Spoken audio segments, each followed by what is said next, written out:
शाहीन शाह अफरीदी को कि तू जाके बाबर आजम के गरेबान पकड़ ले, मोहम्मद रिजवान को प्रेस कॉन्फ्रेंस में बकवास कर कि तुम इस्लाम के एम्बेसडर हो, ये बीसीसीआई ने बोला। सूर्य कुमार यादव का स्काई का पैर लगा था कि नहीं लगा था? अरे लगा था, लेकिन तुम देख रहे हो अपनी $25 की चाइनीज टीवी पे। दिमाग खराब है तुम लोगों का। आज ये पता लग रहा है कि तुम लोग एक दूसरे की जूता लात कर रहे थे इसलिए तुम हार गए, लेकिन अपने गिरबान में झांक के कभी मत देखना इंडिया ने ये कर दिया है, इंडिया ने ये कर दिया है, इंडिया ने, क्योंकि तुम्हारी पूरी कौम जाहिल है। जब तुम बोलोगे इंडिया ने साजिश कर दी, सब लोग बोलेंगे हाँ साजिश तो हिंदू ही करता है। आज की तारीख में शाहिद अफरीदी कह रहा है मेरे दामाद को बनाओ कैप्टन, निकालो बाबर को। बाबर कह रहा है मेरे पल्ले कुछ है ही नहीं। मैं बता रहा हूं आजम खान को तुम कश्मीर के अंदर रोल कर दो, पता लगा तुमने कश्मीर फतेह कर लिया, वही करेगा गजवाए हिंद तुम्हारे लिए। 350 टन का टैंक है पूरा आजम खान। ये तो तुम्हारी टीम के हाल है और ब्लेम कर रही हो इंडिया को। बहुत मैं मुबारकबाद देता हूं बीसीसीआई को, वेल डन। जो तुम उम्मीदें लग रखे हो ना कि अमित शाह जी तुम्हें अलाउ करेंगे, तुम कभी मिले नहीं अमित शाह जी से। तुम जिस दिन मिल लोगे तुम्हारा गला सूख जाएगा पूरी 25 करोड़ कौम का। वो आदमी इतना खतरनाक है।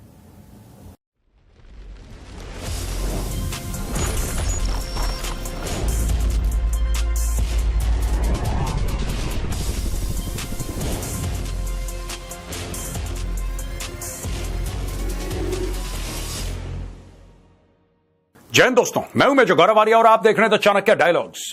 इस वीडियो को लाइक करिए, हमारे चैनल को सब्सक्राइब करिए, बेल आइकन दबाना बिल्कुल मत भूलिएगा। चैंपियंस ट्रॉफी 2025 भारत नहीं जाएगा पाकिस्तान, ये तो हमें डे वन से पता था। ये हमें डे वन से पता था कि भारत पाकिस्तान नहीं जाएगा, ना कल गया है, ना आज जाएगा, ना फिर आने वाले कल जाएगा। ये बात तय थी। पाकिस्तानी वहां पे थूक में पकौड़े तल रहे थे। कहावत है ना, थूक पे पकौड़े तलना, ये इनकी आदत है पाकिस्तानियों की। अच्छा, स्कीमें बता रहे हैं टीवी पे। स्कीम ये बता रहे हैं कि ठीक है, अगर आपको पाकिस्तान में ज्यादा डर लग रहा है, आपको ऐसा लग रहा है कि आपकी सिक्योरिटी खराब यहां पे हो सकती है, आपके ऊपर अटैक हो सकता है, तो आप अमृतसर रहो। हमने आपके 3-4 मैच हमने आपके लाहौर में रख देने हैं, अमृतसर के किसी बढ़िया 5 स्टार। ये प्लानिंग बन रही है पाकिस्तानी टीवी स्टूडियो। अपनी मर्जी से नहीं बोल रहा भाई मैं, पाकिस्तानी टीवी स्टूडियोज में प्लानिंग चल रही है। फिर एक काम करेंगे जी, ऐसा है कि ये रहेंगे अमृतसर से बस पकड़ेंगे, बस पकड़ के लाहौर आएंगे, मैच खेलेंगे, फिर बस पकड़ के वापस Amritsar. They were actually thinking that way. इनको एक बात समझ में नहीं आई, बात सिक्योरिटी की नहीं है। चाहे बीसीसीआई 10 बहाने लगाए सिक्योरिटी के, और जो बीसीसीआई सिक्योरिटी की थ्रेट है, पर वो मेन कारण नहीं है। मेन कारण यह है कि तुम लोग दहशतगर्द हो और ये भारत कर रहा है तुम्हें पनिश करने के लिए। पहली बात ये समझ लो कि हो क्यों रहा है। क्या भारतीय टीम को खतरा है?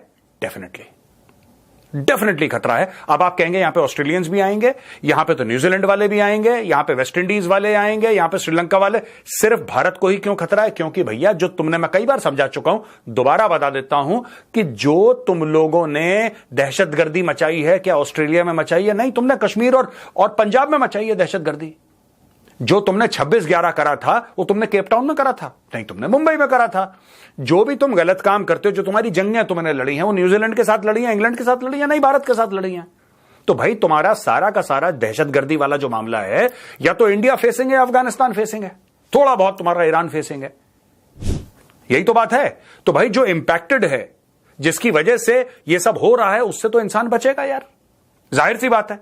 तो हमारी टीम भी बचे। दूसरी चीज, यू आर बीइंग पनिश्ड। देखो, मैं पाकिस्तानी हूं, मैं उल्टी सीधी बात नहीं कहता। ये जो बाकी एनालिस्ट हैं, हमारे टीवी चैनल्स पे बैठते हैं, वो ये करके, ये सोशियो पॉलिटिकल, मैं आपको 2 टूक शब्दों में समझा देता हूं ये क्या गेम चल रहा है। ठीक है, तुम लोगों ने 27 में से 26 पॉइंट, 27 में से 26 आई थिंक ऐसी कुछ था गिनती तुम्हारी, 27 में से 26 पॉइंट तुमने एफएटीएफ के पूरे कर दिए थे। फिर भी उसके बाद भी तुम 2 साल एफएटीएफ में रहे, ग्रे लिस्ट में, हां या ना? वो हमने करवाया था। क्यों? क्योंकि तुम्हें सजा मिलनी चाहिए तुम्हारे बुरे कर्मों की। ठीक है, इंडिया नहीं आएगा खेलने के लिए। आप क्यों चाहते हो इंडिया आए? कभी आप अपने आप से, अपने प्लेयर से, अपने बोर्ड से पूछो कि भाई अगर एक बात बताओ, इंडिया नहीं आता, ठीक है हम ना आए। आप भी हिम्मत दिखाओ ना, आप भी जुर्रत दिखाओ। भाई आपका मुल्क तो कलमा पढ़ के बना था, आप तो जज्बे वाली कौम, तो किस दिन के लिए जज्बा बचा के रखा है? कढ़ाइयां ठूसने के लिए, बिरयानियां ठूसने के लिए? अरे जज्बा तब दिखाओ ना जब गैरत पे बात आए, तब तो बात होती है जज्बे की। जज्बे वाली कौम, सब फ्रॉड, 420 झूठ। नंबर 2, अब देखो, इंडिया कहता है हम नहीं आएंगे, इंडिया छाती ठोक के कहता है हम पाकिस्तान के अंदर नहीं आएंगे, खेलना श्रीलंका में खेलो, दुबई में खेलो, हम पाकिस्तान नहीं आएंगे। आप भी अपना जज्बा दिखाओ यार, आप भी गैरत दिखाओ। नहीं जाएंगे इंडिया, नुकसान हो जाए हमारा, नहीं जाएंगे इंडिया। क्यों आते हो दुम हिला के, जीभ लपलपाते हुए भारत? क्योंकि पैसे दिखते हैं तुम्हें। और ये दुनिया जानता है कि पाकिस्तान कॉम्प्रोमाइज क्यों कर रहा है, पूरी दुनिया जानती है। इसलिए तुम्हारी इज्जत नहीं है, तुम्हारी रिस्पेक्ट इसलिए नहीं, क्योंकि उनको पता है कि 2 बोटी फेंकोगे, पाकिस्तानी क्रिकेट बोर्ड का जो पीसीबी का चेयरमैन है वो दुम हिलाते हुए आएगा। पता है उसको। यार देखो, मैं एक बात बताता हूं तुम लोगों को, एक बात समझो। आज की तारीख में भारत क्यों नहीं खेल रहा पाकिस्तान में? क्योंकि भारत पाकिस्तान को आइसोलेट करना चाहता है। प्लेयर की सिक्योरिटी है, वो पॉइंट नंबर 2 है, वो भी एक फैक्टर है, लेकिन वो पॉइंट नंबर 2 है। पॉइंट नंबर 1 है, you are being punished for Kashmir, you are being punished for what you have done in Punjab, you are being punished for 26/11, you are being punished for Pathankot, you are being punished for Pulwama, you are being punished for Akshardham attack, you are being punished for parliament attack, and you are being punished for more than 100 attacks that you have carried out through out India. ये मोदी सरकार तुम्हें सजा दे रही है। अब तुम ये कहते हो कि खेल को सियासत में, है जी, खेल को सियासत में मत मिलाओ। ये सब दकियानूसी, एक हारी हुई कौम के डायलॉग हैं कि खेल को सियासत में क्यों ना मिलाएं भाई, खेल को सियासत में, है ना। तुमने ट्रेड बंद करी, तुम्हारी 2 कौड़ी की ट्रेड, 2 कौड़ी का तुम्हारा मुल्क, तुम्हारी 2 कौड़ी की ट्रेड जो इमरान खान ने बंद कर दी 370-35 से हटाने के बाद कि हम भारत के साथ नहीं करेंगे। भारत को फर्क पड़ रहा है, 5th लार्जेस्ट इकोनॉमी है। कभी होटल में गए हो, खाना खाने के बाद वो टूथपिक लाता है ना कि दांत में बोटी फंस जाए, तो वो दांत में फंसी हुई बोटी है पाकिस्तान की ट्रेड हमारे लिए। 2 रुपए का फर्क नहीं पड़ता। और तुम्हारे बिना बन गए 5th लार्जेस्ट, तुम्हारे बिना बनेंगे 3rd लार्जेस्ट। नंगा नहाएगा क्या, निचोड़ेगा क्या, पता नहीं अपने बारे में क्या समझते हो कि कौन से सुर्खात के पर लगे तुम्हारे अंदर यार, हैं? This is all punishment. तुम्हारी करतूतें हैं, उसकी सजा हम तुम्हें दे रहे हैं, और यह सजा तुम्हें देते रहेंगे वर्ल्ड स्टेज पे। जहां पे डॉक्टर जयशंकर जाएंगे, जहां पे प्रधानमंत्री मोदी जाएंगे, आपका चेहरा बेनकाब करते हुए दुनिया को यह बताएंगे कि देखो दहशतगर्द कैसा लगता है, आसिम मुनीर जैसा लगता है, यह देखो। दुनिया को बताएंगे, एक बार बताएंगे, गली मोहल्ले में ढिंडोरा पीट के गाजे बाजे के साथ तुम्हारे कपड़े उतारेंगे सबके सामने, और तुम कुछ नहीं कर पाओगे। क्योंकि कई साल तुमने भारत के खिलाफ एक्शन लिया, तुमने अपने दहशतगर्द भेजे, भारत चुप रहा। तुमने बोला यार ये तो कमजोर हैं, ये तो कुछ कर ही नहीं सकते। जब भारत ने तुम्हें प्रूफ दिया 26/11 का, 26/11 का प्रूफ दिया भारत ने, तब तुमने क्या बोला? ये लिटरेचर है। तुम्हारे कोर्ट्स ने बोला, तुम्हारे कोर्ट्स ने बोला ये तो लिटरेचर है। तुम्हारी एजेंसीज ने बोला ये तो कुछ भी नहीं, भारत अपने आप झूठ बोल रहा है, ये तो भारत ने खुद ही अपने ऊपर कर लिया। ठीक है, कोई बात नहीं, अब हम तुम्हें सबूत नहीं देंगे। अब तुम्हारी छितर परेड हो रही है बेटा, अब तुम्हारी चीखें निकलेंगी, और तुम ये नहीं जानते कि तुम्हें कितना इकोनॉमिक तुम्हारा जो डैमेज हो रहा है, कितना इकोनॉमिक डैमेज हो रहा है, यह तुम्हें तसव्वुर नहीं है। तुम्हें धीरे धीरे पता लगेगा। अब तुम, क्योंकि तुम चाहते हो बड़े खिलाड़ी के साथ गेम खेलना, तो तुम्हारे साथ ही हो रहा है। अच्छा, शोएब अख्तर का कमेंट आया यार, वसीम अकरम का कमेंट आया। ये लोग क्या कह रहे हैं? ये कहते हैं, शोएब अख्तर का कमेंट आया, शोएब अख्तर ये कह रहे हैं कि साहब इंडियन फास्ट बॉलर्स हैं, तो मुझसे आके पूछते हैं शोएब भाई कैसे बॉलिंग करनी है, क्या करना है, किस तरीके से करना है। और शोएब अख्तर अपना माथा पीट रहा है कि यार पाकिस्तानी तो आते ही नहीं, पाकिस्तानी तो आते ही नहीं मुझसे पूछने के लिए, यहां पे इंडियन बॉलर्स क्यों ना आए? इंडियन बॉलर्स यार, Shoaib Akhtar is an all time great. Shoaib Akhtar के टैलेंट पे, उसकी परफॉर्मेंस में किसी को शक है? वसीम अकरम, मैं आज ऑन रिकॉर्ड कहता हूं पाकिस्तानी है वसीम अकरम। वसीम अकरम जैसा लेफ्ट आर्म फास्ट बॉलर इस दुनिया ने ना पैदा करा है, ना मुझे लगता है 15-20 साल तक और पैदा होगा। क्यों ना ले उससे टिप्स? ठीक है, क्योंकि वो इंडिया आते रहते हैं, वो इंडिया आते रहते हैं, उनकी इन्वॉल्वमेंट है आईपीएल के साथ, उनकी इन्वॉल्वमेंट है कमेंट्री में, या कभी आईपीएल में थी, अब नहीं है वो उनका कॉन्ट्रैक्ट चलता रहता है। लेकिन लोग देखो यार, तुम लोग नाशुक्रे हो। मैं एक बात बताता हूं पाकिस्तानियों, तुम लोग नाशुक्रे हो, और you do not deserve good people. तुम लोग डिजर्व नहीं करते कि तुम वो कौम हो, ठीक है, जिस बंदे ने तुम्हें 1992 वर्ल्ड कप दिलाया, तुमने उसको जेल में डाल दिया।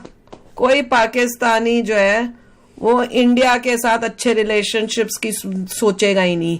वो अंदर से क्या है, अगर इसके शोएब अख्तर की पुरानी वीडियोस देखोगे ना, और जो अपने पाकिस्तानी चैनल्स में बोलता था पहले, वो सुनो तो पता चलेगा कि वो एग्जैक्टली उसकी सोच क्या है।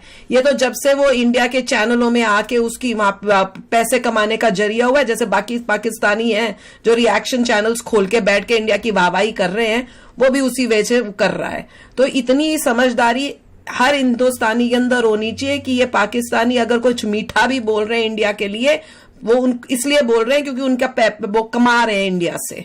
जब तक वो कमाई है तब तक बोलेंगे, अंदर से उनके अंदर जहर ही है फॉर इंडियंस। और क्यों भैया हमारे इंडियन प्लेयर्स जो हैं शोएब अख्तर से पूछेंगे भैया कैसे बॉलिंग करते हैं, क्या बेकार की बात है।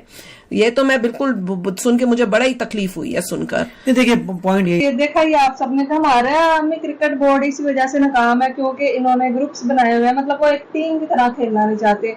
जैसे एक टीम होती है ना, पूरी टीम एक सलाह करती है कि यार हमने आज जो है ना वो बहुत ही ज्यादा अच्छा हम इस जज्बे के साथ जाएंगे क्योंकि हमने आज ना अपनी टीम को जितवा के छोड़ना पाए जो मर्जी हुई है। लेकिन इन्होंने ना वो जैसे होता है ना स्कूल्स में होते हैं स्टूडेंट्स, तो उन्होंने ग्रुप्स बनाए होते हैं कि ये मेरे ग्रुप का बंदा है, जो एक लीडर उसको ऑर्डर देगा ना तुमने ऐसे करना है तो फिर वो ऐसे करते हैं। 3 बंदे हैं जो कैप्टन बनना चाहते हैं, एक रिजवान अहमद है, एक बाबर आजम है और एक है वो शहीन शाह अफरीदी, वो जो नहीं है अफरीदी का मतलब जवाई जिसको बोलते हैं, वो मतलब ना वो बनना चाहते हैं। मतलब हमें खेल में तो ऐसा नहीं होता है वैसे कि कोई कभी नहीं किसी की टीम को ना ऐसे देखा पॉलिटिक्स खेलते हुए इस तरह। वीडियो हम लोगों ने देख ली और मेरे पास एक सिंगल वर्ड भी नहीं है इस वीडियो को एक्सप्लेन करने के लिए, क्योंकि ऑलरेडी जो है मेजर गौरव आर्या ने ईच एंड एवरीथिंग इसके अंदर एक्सप्लेन कर दिया और मैं टोटली स्पीचलेस हो चुकी। इतना मतलब लाइक अगर कोई भी पाकिस्तानी इस वीडियो के ऊपर रिएक्ट करेगा तो वो बहुत ज्यादा शर्मिंदा होगा, बिकॉज इसमें जो है वो भर भर के जो है वो बेइज्जती और जिसे कहते हैं ना जलालत का सामना करना पड़ रहा है। तो अब क्या ही बोले, अब पाकिस्तान के अंदर हुकूमत गवर्नमेंट ऐसी चल रही है कि वो मतलब लोगों को जो है, लोगों को तो छोड़ो अपने मुल्क को जो है वो अपग्रेड ही नहीं कर रही, तो फिर क्या ही चीजें बोली जा सकती है, क्या ही कहा जा सकता है। तो लो जी पीसीबी के चेयरमैन। बहरहाल जी बातें इन्होंने ठीक किया, जोश में है नो डाउट, और इनको गुस्सा भी है, इस चीज को लेकर गुस्सा है कि यार वो इंडियन टीम जो है पाकिस्तान नहीं जाना चाहती, वो खेलना नहीं चाहती। अब ये आईसीसी रूल्स है नो डाउट, और उनको एक किस्म का रूल रेगुलेशन को रद्द करना ये इंडिया करेगा नहीं, करना नहीं चाहिए मेरे ख्याल में। ठीक है वो सिक्योरिटी रीजन है, जो भी है वो दुबई में हो सकता है, अवाम चाहती है कि पाकिस्तान वो प्लेयर आए, इंडियन टीम जो है वो यहाँ पे आए, जो उनका स्केड्यूल बना हुआ है मैचेस का वो यहाँ पे खेले। तो मेरे ख्याल में इंडिया को देखना चाहिए, अगर 4 मैच हो तो उनमें से 2 या 1 खेल लें आके, तो मेरे ख्याल में एक नाम हो जाएगा नो डाउट। और पाकिस्तानी अवाम भी है कहीं ना कहीं वो चाहती है, और लेकिन फैसला तो उनके बोर्ड ने लेना है, इंडियन बोर्ड ने। Jay Shah, well done BCCI इतना जबरदस्त फैसला लेने के लिए। और फैसला क्या है कि इंडियन टीम जो है वो पाकिस्तान नहीं आएगी, ना पहले आई है, ना अब आएगी, ना आने वाले कल में आएगी।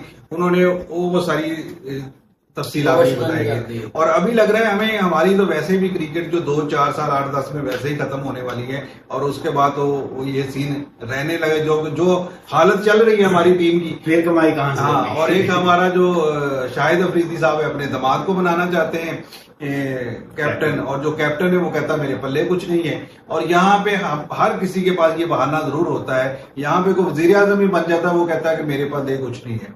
और मैं क्या करूं भाई, तुम्हारे मुकद्दर हैं तो पाकिस्तान में पैदा हुए हो तो अपने मुकद्दर जियो। इसी तरह पाकिस्तानी कौम भी देख रही है, चैंपियन ट्रॉफी आ रही है, चैंपियन ट्रॉफी जा रही है।